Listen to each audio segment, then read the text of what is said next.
BPOM melalui program kolaborasi fasilitas UMK dalam sertifikasi dan izin edar atau korporasi melakukan pendampingan kepada pelaku UMKM di Aceh dalam proses sertifikasi sarana dan registrasi izin edar obat tradisional, kosmetika, dan pangan olahan. Dalam pengurusan izin edar produk, BPOM melakukan uji laboratorium untuk memastikan keamanan dari produk itu sebelum diedarkan ke masyarakat, sehingga menjamin mutu dan terbebas dari bahan-bahan berbahaya dalam produk. Menurut Kepala Balai BPOM di Banda Aceh, Yudi Noviandi, produk yang telah mendapat izin edar dipastikan aman untuk dikonsumsi.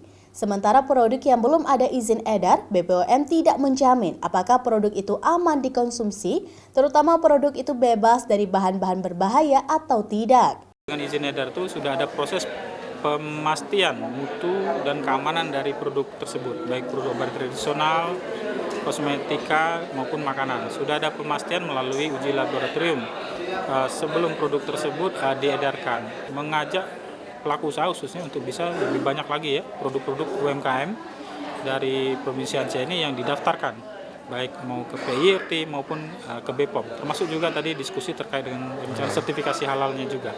BPOM melakukan intervensi kepada pelaku UMKM karena pengawasan yang dilakukan selama ini menunjukkan masih ditemukan pelaku UMKM belum menerapkan cara produksi yang baik secara konsisten dan mendistribusikan produk yang belum terdaftar sehingga mutu dan standar produk belum terjamin. Selain itu, kejadian luar biasa keracunan pangan di Aceh masih terus terjadi karena kebersihan dan sanitasi masih menjadi masalah serius dalam proses produksi pangan. Mustajab, Kompas TV, Banda Aceh.